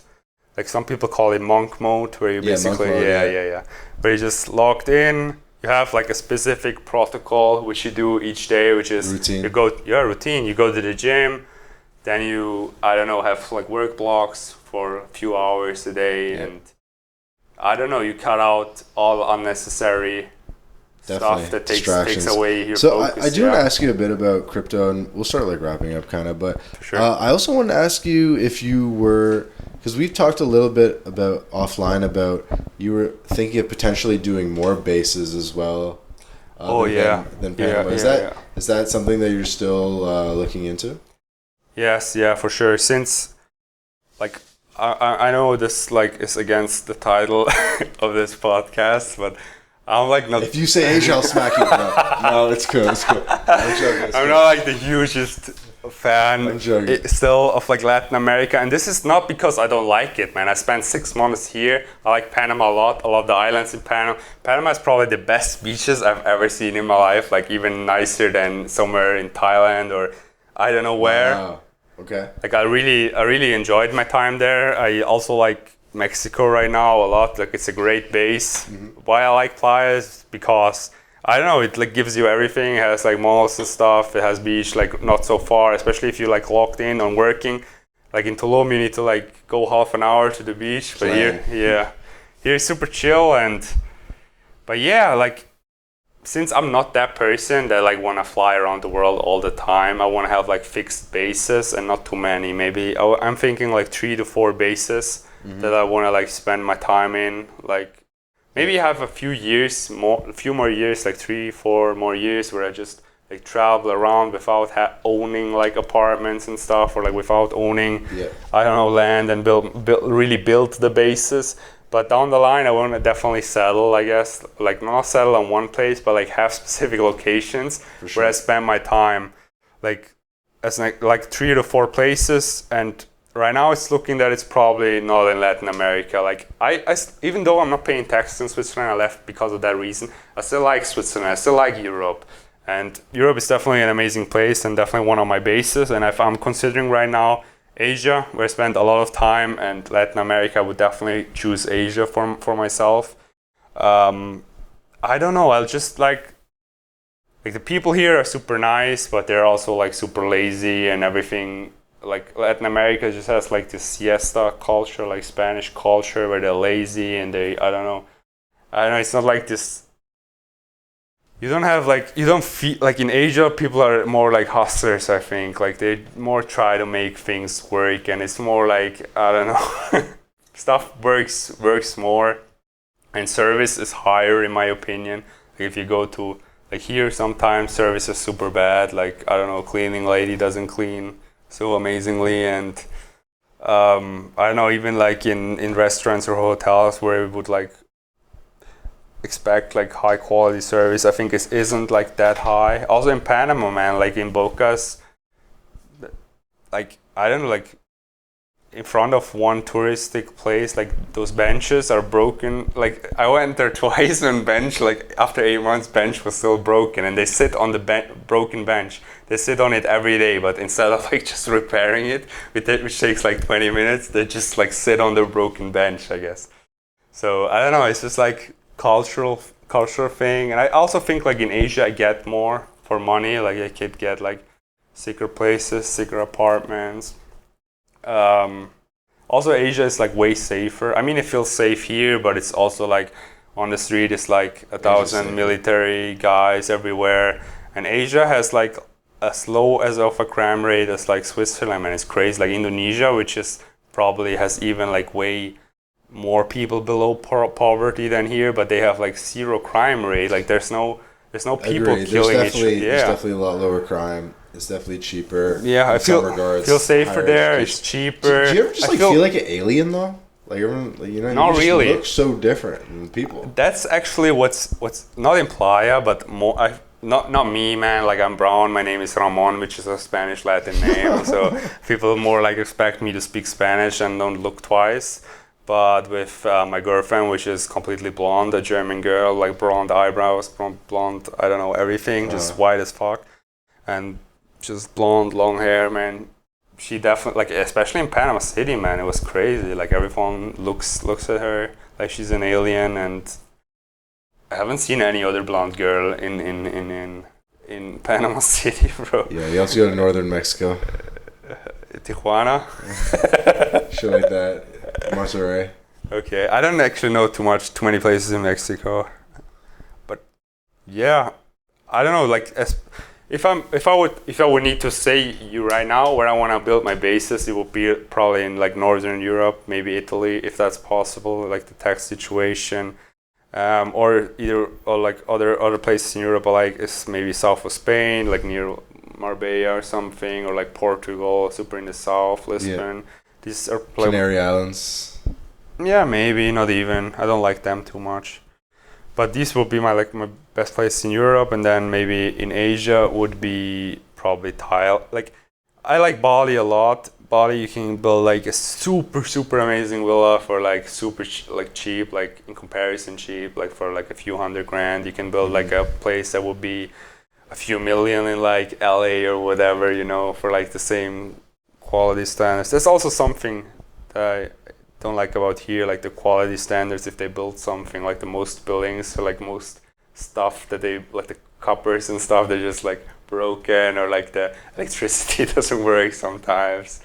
I don't know, I just feel like there's not like this love of detail, and people just don't care, like the mentality here that I feel often, which doesn't exist in Asia. They just, I don't know, they focus on those details, and they, I don't know, just like more eye to the attention as well. But yeah, probably like I like Bali, but the resident, like they just introduced a new resident, like a new digital nomad visa, new visa actually, which allows you to be tax free for 4 years, which is kind of nice. But then again, after 4 years, if you like have your life there, then all of a sudden they demand you to pay taxes. I'm not sure about that, but like naturally, a place that has like the most amazing visa in the world is Thailand. They have something called the Thai Elite Visa, where you can basically just pay to live there. So if I tell you how much it costs, it would sound like expensive to you. $20,000, I think. I think it's 16 grand for 5 years, but then if you pay like for 20 years, it's like, I don't know, like 40 grand or something. So is it even considered a residency, or is it still just like an extended tourist visa? It's definitely not considered a tourist visa. It's basically. I mean, what's the difference between a business visa and a residency? I don't know. What does residency even mean? It just says, hey man, this person is allowed to spend like time here with no questions asked, I guess. Mm-hmm. But so yeah, if you like break it down, the price per month, it comes down to like, I don't know, $100 or $200. It's not like, you know. Gotcha. So you're going to be spread out a bit. Europe base, Asia base. Yes. Asia makes sense. It's good that it's easier for you probably with time zones than it is for me. Maybe it's a limiting belief I have, but I feel like this time zone. The thing is, like, that's also a thing why it was hard to schedule with me, is because I don't like adhere to any schedule. Like, I don't have any calls. I don't call with anyone. I don't have like fixed time with anyone. So it does, like, time zones don't like matter to me at all. Like, I don't talk to anyone in Europe or something. Like, I talk to my family, but I don't know. It doesn't matter. You don't do any work over the phone? I do sometimes, but it's more like, I'm just awake now. Are you awake now? Let's call now, because the thing is, I am the one that says when it's time to call. It's no one that tells me, hey man, you need to call tomorrow at 9, you know. I'm more like, I have workers and stuff, I have employees, but it's like workflows they have. Like, they report themselves what they do, and like there's also, like, as an example, I would have like a web store. There's like a project manager that like oversees everyone, like has an oversight over everyone that works on the store and reports to me. And I feel like most calls today are a waste of time. It's just like fluff talk. Like, I don't know if you want to like the information, bro. What information can you not like? More just as faster. Bro, we have Slack. We have like a bunch of channels in Slack, bro. You can send voice messages. I don't know, it's just more detailed. After a call, like you say like 5 things, like you forgot already like 4 things. It's nowhere written down or anything. I feel you. So you just do everything by written communication and maybe a couple voice messages. I send a lot of voice messages, like just short, like information driven. I have sometimes I have calls, but it's not on a regular basis. Like it's more like, hey, I say, hey, okay, let's call in a few hours, or like, let's call tomorrow. But that's not a lot, because it's only if I take on specific projects. It's not for my own projects, but as an example, a friend of mine has quite a big clothing brand in Switzerland, like a streetwear brand. And I started, like, he asked me, like, I don't even do client work because I don't like it. Like, a lot of my friends do agency work on the side where they like run ads for someone and stuff like that. But I just don't like the responsibility aspect of it, like where I'm like even responsible for someone else's results, or like where I need to be, I don't know, how do you say that? Like where I need people can like demand your attention. People can demand my attention, and where I am like responsible for someone else's results. I rather like building my own stuff. I like working my own stuff. I like putting in the focus and energy. You've done partnerships no? I done partnerships, but it was still like where I owned like minimum like 50% equity. It's not like I did something where I like had like 2% equity or something like that. Of course. Or like someone else would be like the sole owner. So yeah, like, as an example, I'm working with them, doing the marketing for them, growth for them, but that's like something that's not like not what I'm working on usually. Yeah. Makes sense. Let me ask you just like another quick question about Panama. So I guess you do want to have your bases kind of elsewhere, but Panama is by de facto one of your bases. How would you look to, or like, what's like maybe your plan with Panama? Are you looking to strengthen your ties at all?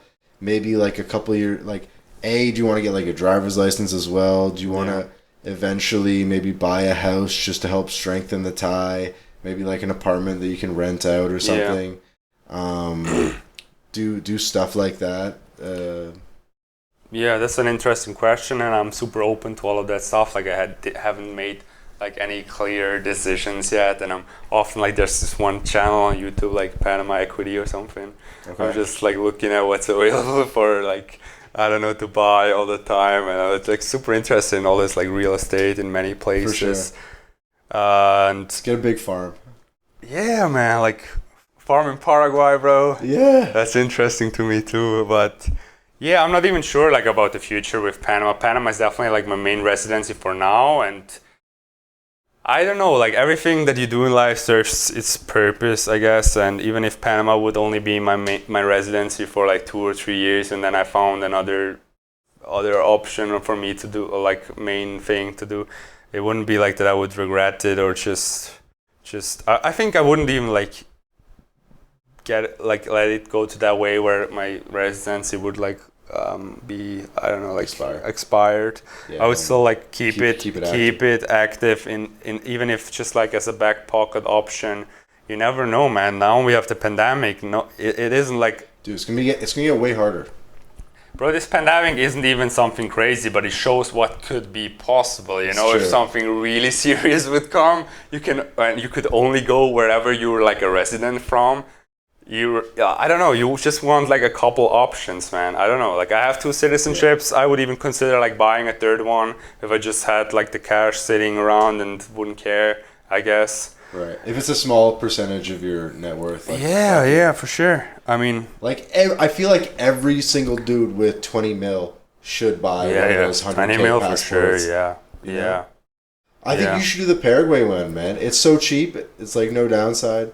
Yeah, so coming back to all we talked about is basically between Europe and Asia is this main place, UAE, Dubai, which where I can get a residency. Yeah.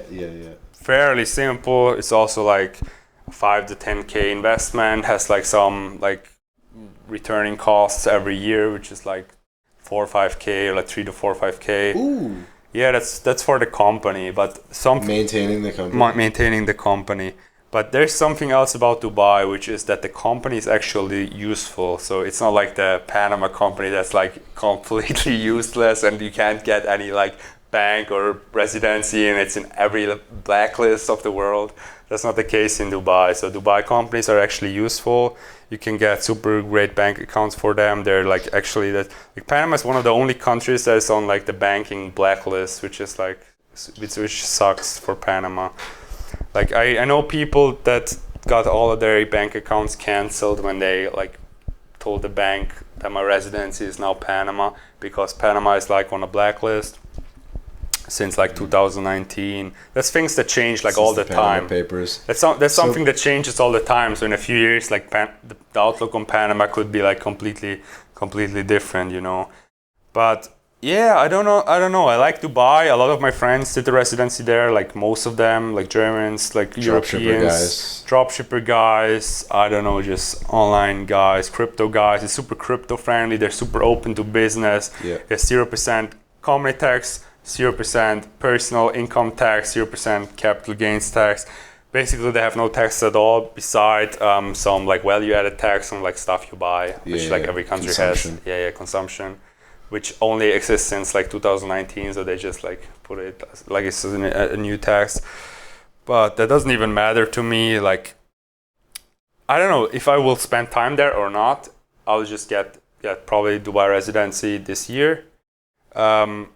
Also, the decision back in 2020 why I chose Panama over Dubai was because you had like, I knew I wanted to travel, and in Panama you only need to be there 1 day every 2 years to maintain the residency. And in Dubai it was always every 6 months. Ooh. You needed to be there. So it was kind of like a higher commitment. So like Dubai is the most flown to like transit airport in the world. Yep. So if you like transit through like Europe and Asia, it's highly likely that you either go through Qatar or like Dubai. So it's pretty easy actually. But if you like want to travel all around and like spend, let's say you are in, I don't know where, Australia, and all of a sudden you decide, hey, I want to be here. Like Australia is a super bad example because no one can even go there right now. But let's say you're on some island and you decide, hey, I want to be here now for 7 months, and then you would lose your Dubai residency. It would be kind of dumb. But now, since they have a brand new visa, which is an investor visa, it doesn't have like super high requirements. It's super simple, like similar requirements. But now you need to be there only every 1 year, so every 365 days, which for me is fine to make. Is that doable? Yeah, that's definitely doable. And for me, it's also, I know a lot of people in Dubai now. Like even though I actually never been to Dubai, I have quite a big network there. Like most people I talk to in business are living in Dubai now. Like Dubai has a 95% expat rate, So like people that live there are not from Dubai. Dubai right now is what LA used to be like 20 years back, where everyone wanted to go to make it, you know, like people with a dream, they just went there, and like the land, American dream, everything's possible in LA, you know. That's what Dubai is now, I feel like, especially for like Europeans and stuff. They go there, and I don't know, man, in like places like Germany, Switzerland, whatever, like if you're a young entrepreneur, it's so hard, man. So much bureaucracy, so much, I know, stones in your way, so much taxes, so much pay for this, pay for that. I don't know, like nothing's possible. Banks are not even like crypto friendly. I don't know, like everyone's suspect of what you're doing. And Dubai is like completely different. Like they're super open. You can do whatever you want. It's just like land of opportunities, and it's no taxes, man. You know what? No taxes. That's like the insanest like advantage over your competitors that you can get. Imagine if you grow like by 20% a year. Imagine how much you can like draw the graphs. How much faster you grow if there is no like cut by like 30% every year. Like in Germany, bro. That's in Germany, that's an extremely not talked about point. Bro, in Germany they take away like 70% of your money. Like there's taxes on you pay taxes on the money you make. Like then there's value added tax on the sales. There's like tax on what you pay yourself from the from the company, like your income tax. And then you pay like social fees for like whatever, like so it's Switzerland, the social fees for like, I don't know, insurance and like, how do you say, like when you get old to have like a fund, yeah. Like when you get old to have like a fund where you get paid out of, I don't know what, pension. Yeah. Like these fees are almost as high as the taxes itself. So it's like double. Mm-hmm. And in Germany, the highest tax rate is like 45, almost 50%. And if you make serious money, you're gonna land there. And in Germany, it's like you land there super fast. Switzerland is fine, I guess. But yeah, still, man, taxes are a lot. And I've definitely noticed, I've seen the graphs from like a personal wealth perspective where it's like how much your wealth would have multiplied more if your tax rate was zero. Yeah. Just like year over year, if you took that money and like invested it in mutual funds and stuff like that, and it's like insanely exponential. I almost didn't even think of the consequences for a business because those are wide-ranging consequences when if your competitor is paying zero and you're paying, you can just pay 45%, like 50%, you can literally pay 50% more to acquire a customer than they can. So you know what I'm saying? So that's like the question for like an online e-commerce business is basically how much can I spend to acquire a customer? And if I'm your competitor, then it's basically comes down who can spend more to acquire a customer and still be break even at some point, you know. And if you pay like taxes, even in like, I don't know, if you live in LA or New York and pay like 50% tax or whatever, or even like 35%. It's different words, man. It's different words. Do you do all physical products or do you do some like digital products, coaching, mentorship type stuff? Yeah, I do mainly just physical products. I did some of all of that you just said. Like I did some consulting and some mentorship, but it's more like I didn't do a lot of it, just to some Swiss guys that like contacted me like personally and said, hey, I saw you in contact with this and that guy from the US and you're probably doing big numbers and I'm studying right now. Like people in the same situation as I were, and I helped them out like on more like personal level. It's not that I would like go online and would say, hey man, I do mentorship. Where is like your biggest online presence? I feel like you're pretty dispersed because you don't have like a big public facing presence, but you're just like you're just running around all these forums or something, or like. Yeah, now that what I told you about like the forums and stuff is what I did to learn and like get into the space at the start. Yeah. For me right now, like as you said, I had this like Instagram RG, which we can maybe still talk about. That was like pretty like it was only like 500 followers. Or something. Nah, like, do you have like some big Twitter that we don't know about, or like how are these people even like getting in touch with you?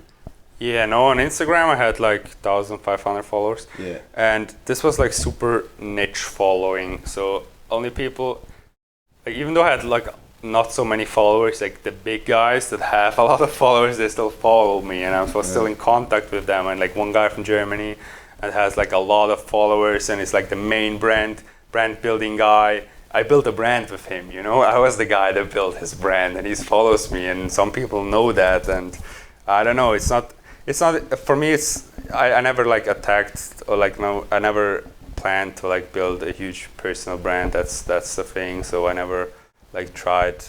I know personal brands are value, and it's like often it's super easy to make money out of a personal brand for like courses or coaching or like I don't know, monthly fees for a Discord group or what the fuck, stuff like that. It's super easy, especially if you actually know what you're doing and like people want to learn. And I know I don't know. You did the in the shadows approach, and are you now like in Telegram and Discord mostly and stuff like that? Or Reddit? I just talk to like specific, like my circle I would say is super tight, so I talk to specific people. I always talk about I talk to people that actually know what they're doing in this space. It's like a mastermind.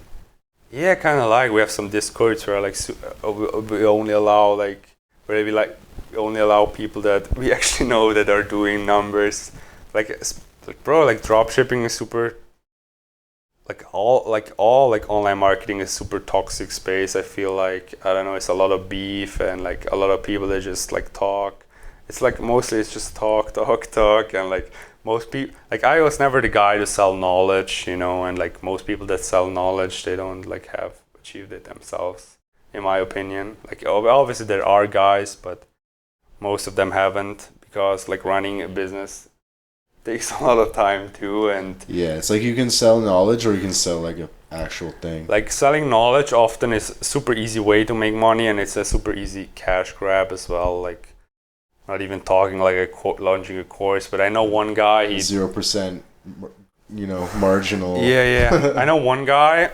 He was I don't talk about to him anymore, but he was a good friend of mine in dropshipping space, and he kind of like had a super small YouTube, like just like 5K or like 7K following, but like super niche following, just like all dropshippers. And he had one store that made like a few $100,000 revenue or something, and he launched a paid Facebook group, and the group was $30 a month, and I think he made, I don't know, like 300K or so in like 2 or 3 months, because he had like 10,000 signups or something. I don't know. He said, I'm gonna share like winning products there. So basically he said, I'm gonna give you the products to sell, and everyone signed up. And like $30 is not a lot of money to like each individual, but if like a lot of people sign up, it's gonna add up so high. And this is like recurring revenue.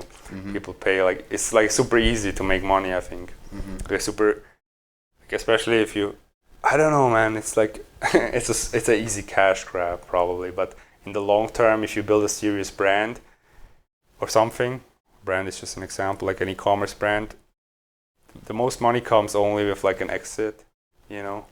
If you make like an exit, you make like 10 times more profit than you made from like profit over the years.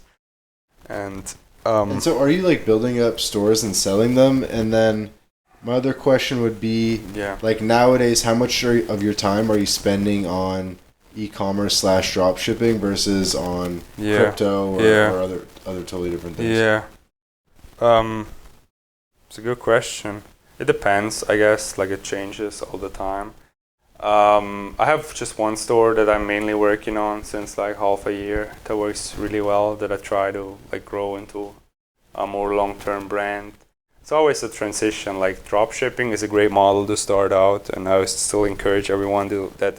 Even like it's I mean in my opinion it's a dumb way to say like I have this product, I want to build a brand, I invest all this money, all this time in like branding in the most amazing website, I import it to the United States, I have 1-day shipping, I spent like 30 grand on all this stuff. For me it's just like proof of concept, have like the most minimal viable product, you say in marketing, I guess, and just try and like get traction, and if it works you just start building it out, you start like, I don't know, making it more serious. So that's what I'm doing right now with one main brand. Then actually the brand we talked about with the cycling helmet still runs. That's another example for like one product that died in 3 months, but it's also probably because I wasn't the most experienced people, but in dropshipping it's also a lot of people are chasing trends and something breaks, and it just constantly test new products. And yeah, cycling helmet works since 2.5 years as an example, something super long term. It's not like crazy amounts, but that's something I have kind of like an autopilot. I don't like even touch it. It's also seasonal, so it's mostly, I sell it mostly in the US. So when it's like spring in the US, people go outside again and they drive bicycle, and they're like, I don't know, looking forward to that stuff again, and they like to spend money on it. And it's also like you need a new helmet every 5 years, so it's not like every year new customers open up, because a helmet usually lasts for 5 years. Oh, they lost it. Yeah. So maybe you bought a new helmet last year, but then in like 3 years you need a new one or whatever, something like that. And yeah, currently I actually spend most of my time truly on crypto, like just researching, investing, mostly investing, a little bit trading, also NFTs. Yeah, I don't know, growing my knowledge there, growing my connections there. I feel like it's the biggest space of opportunity right now, in my opinion.